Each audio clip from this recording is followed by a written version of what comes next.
Savez-vous comment? Bonjour le NC, aujourd'hui on va apprendre comment faire un TAVI avec une prothèse Sapien Ultra. Le système Edwards est livré avec un introducteur dédié qui s'appelle Lichis, qui a un fonctionnement original. Cet introducteur est composé d'un introducteur externe et d'un dilatateur qui n'est pas fixé et que vous devez donc toujours tenir quand vous insérez l'introducteur dans le patient. Afin de miniaturiser le profil vasculaire d'entrée, cet introducteur a en fait une structure faite de deux feuillets collés à sa face postérieure.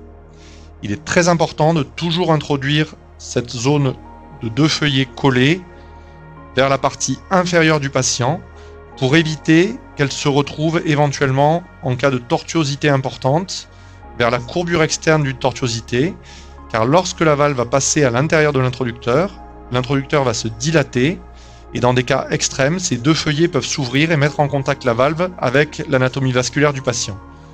Si ceci est vers l'extérieur de la courbure, le risque est que la valve puisse s'incruster dans la paroi artérielle et venir se bloquer. Il est donc très important d'introduire toujours l'introducteur avec cette structure collée vers la partie inférieure du patient. Et pour en être sûr et s'en souvenir, il existe un sigle Edwards que vous voyez ici, qui doit toujours être au zénith à midi quand vous mettez en place l'introducteur. On monte l'introducteur toujours sur un guide rigide qu'on a mis en place après le pré-closing. Et comme je vous le disais, en tenant le dilatateur et l'extrémité de l'introducteur ensemble, sous contrôle de la scopie, très délicatement, il a un profil d'entrée vasculaire excellent, et donc en général aucun problème à être mis en place, et on s'interrompt quelques centimètres avant la fin de l'introducteur. Il y a une partie évasée qui est plus large ici, et il n'est pas nécessaire d'élargir le site d'entrée dans l'artère en mettant cette partie évasée dans l'orifice qu'on a fait dans l'artère. Avant d'introduire le système, important peut-être de détailler le cathéter qui va nous permettre la navigation et le déploiement de la valve. À l'extrémité distale du cathéter, plusieurs commandes. Les deux commandes qui sont ici vont permettre, on va le voir dans un instant, de reculer le ballon de déploiement sur la prothèse pour le déploiement final. Vous avez ensuite une commande ici, une rotative plus proximale, qui elle va permettre de pouvoir fléchir l'extrémité distale du cathéter et donc de franchir l'arche aortique en évitant de frotter contre les parois de l'arche aortique et donc de créer éventuellement des événements neurologiques emboliques. Ici se trouve un curseur qui vous permet de savoir en permanence quelle est la quantité de fléchissement que vous avez dans l'extrémité distale du cathéter. Et bien sûr, comme n'importe quel cathéter de dilatation ballonnée, ici vous avez un système d'inflation avec un volume nominal pour chaque taille de prothèse qui va vous permettre de déployer le ballon qui va permettre ensuite le déploiement de la prothèse. Un point très important, le cathéter a une courbure prédéfinie faite pour passer l'arche aortique. Et donc pour respecter cette courbure prédéfinie correspondant à l'arche aortique, il faut toujours, pour les indications de TAVI en position aortique, proposer et introduire le cathéter dans le patient avec le sigle Edwards vers le zénith en haut et ce port de perfusion qui est face à vous.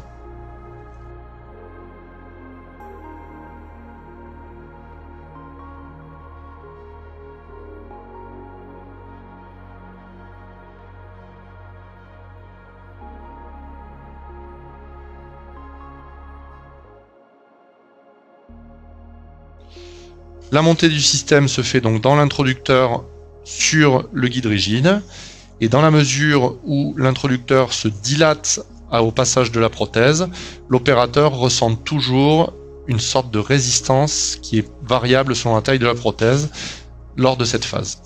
Idéalement, on choisit une projection en rayon X dans laquelle on voit à la fois la prothèse sortir du cathéter, de l'introducteur, et l'extrémité du guide rigide dans le ventricule gauche. Donc comme on vient de le voir, on déverrouille le système avec cette commande ici qui va permettre de désolidariser le pusher externe et le cathéter à ballonner qui est à l'intérieur. On se fait l'alignement en deux étapes. Premièrement, on fait glisser le cathéter à ballonner vers l'arrière d'environ 5 cm jusqu'à ce qu'une bande blanche apparaisse ici. Pendant ce temps, le deuxième opérateur maintient la position du guide stiff dans le ventricule gauche pour pas qu'il soit exclu. Et la deuxième partie de l'alignement, c'est-à-dire l'entrée du ballon dans la prothèse, se fait de manière plus fine avec cette molette qu'on tourne en sens anti-horaire. Et vous voyez le ballon qui est en train de descendre dans la prothèse. 3 marqueurs, 2 petits marqueurs radio-opaques à chaque extrémité du ballon, un marqueur radio-opaque central. Les 2 petits marqueurs radio-opaques sont de part et d'autre du bord de la prothèse, en haut et en bas. Le marqueur radio-opaque central en plein milieu. Donc on va franchir l'arche en bénéficiant de la capacité de flexion du cathéter. Donc vous voyez que le premier opérateur, ça peut être le deuxième aussi, active ce système de flexion. Le deuxième pour passer l'arche avec la flexion quasi maximale. Le deuxième opérateur tire un peu sur le guide stiff. Et vous voyez qu'on a évité de frotter contre les parois de l'aorte. Et on arrive dans l'aorte ascendante au-dessus de la valve. Pour le franchissement de la valve, on exerce une pression continue. Il ne faut jamais que ça soit brutal, en ayant positionné le cathéter dans la position la plus coaxiale possible par rapport à l'aorte ascendante, ou en d'autres termes, en ayant la valve la plus centrale possible, en évitant qu'elle soit bloquée dans une commissure, puisque c'est le trajet naturel sinon qu'elle aurait en suivant le guide stiff.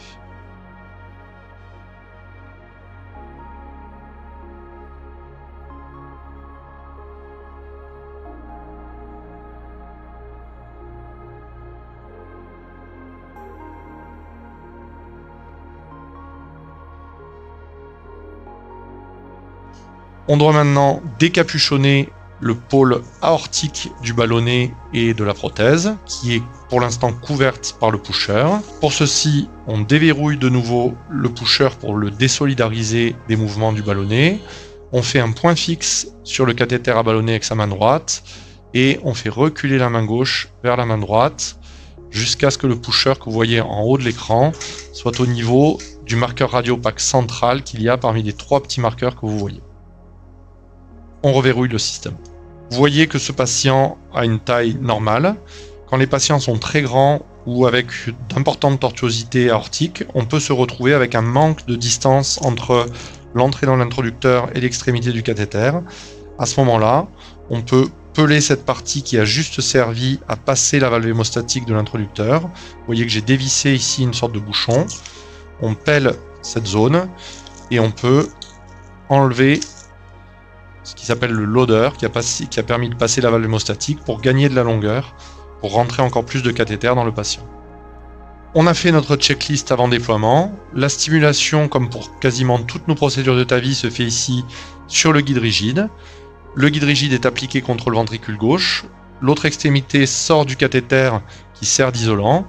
Et on connecte notre générateur électrique avec 2 électrodes crocodile.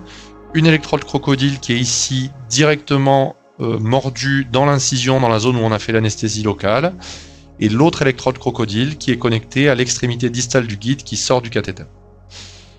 Pour le déploiement et pour assurer le maximum de stabilité et de contrôle, le premier opérateur avec sa main droite maintient une poussée constante dans le guide stiff au fond du ventricule gauche, ce qui va assurer la bonne qualité de la stimulation d'une part, et d'autre part une référence stable pour le cathéter. Avec sa main gauche, il peut ainsi faire soit coulisser le cathéter vers l'avant dans le ventricule ou le reculer vers l'aorte pendant le déploiement si jamais de discrets repositionnements sont nécessaires. Dans l'immense majorité des cas, ça n'est pas nécessaire. La séquence de déploiement nécessite une discipline de toute l'équipe. Un opérateur, le premier ou le deuxième, selon les choix, commande le début de la stimulation. La stimulation débute, le déploiement se fait, et elle ne sera interrompue qu'à la fin du déploiement sur ordre du premier opérateur. Personne ne doit interférer dans la communication entre l'opérateur qui commande la stimulation et la personne, médecin ou paramédicale, qui contrôle cette stimulation sur le pacemaker. Stimulation.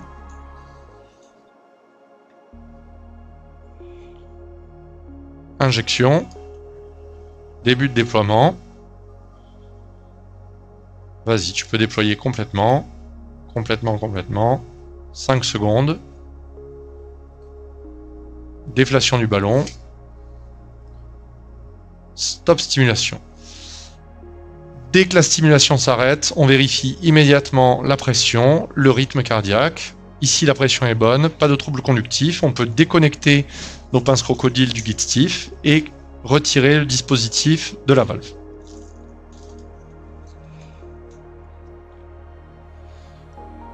Pour le retrait, le deuxième opérateur fait un point fixe sur le guide stiff. Le premier opérateur retire l'ensemble du cathéter en défléchissant l'extrémité, en tournant la molette de flexion dans le sens opposé au sens initial, c'est-à-dire anti-horaire. On surveille en scopie la stabilité du guide stiff dans le ventricule gauche et on peut retirer l'ensemble du dispositif directement de l'introducteur. C'est bon. Pour contrôler le résultat final, on remplace le guide stiff par une pictelle qui permet de prendre un gradient hémodynamique VG aorte finale, systématique dans notre pratique, et on va faire une aortographie pour contrôler à la fois la qualité et la hauteur du positionnement, la bonne perfusion des artères coronaires et la quantité de fuite paraprothétique. Allez.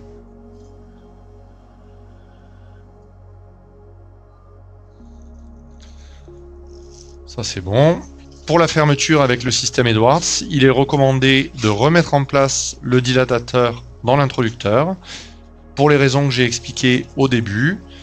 Une fois qu'on a passé la prothèse dans l'introducteur, les deux plis qui forment cet introducteur peuvent quelquefois être endommagés, ouverts, créer une arête qui peut être traumatique pour le vaisseau. S'il y a d'importantes tortuosités et décalcifications, il peut même y avoir une ouverture complète de l'introducteur. Le fait de mettre en place le dilatateur va redresser l'introducteur, corriger ces arêtes qui peuvent être traumatiques au moment du retrait de l'introducteur pour la fermeture. Et bien voilà, on vient de voir comment implanter une prothèse Sapien Ultra. Vous avez vu que c'est une procédure qui doit être standardisée, avec des étapes et des points de passage qui doivent être respectés de manière très rigoureuse. Si vous suivez ces points de passage, vous n'aurez pas de mauvaise surprise. Alors, vous savez implanter une prothèse Sapien Ultra ?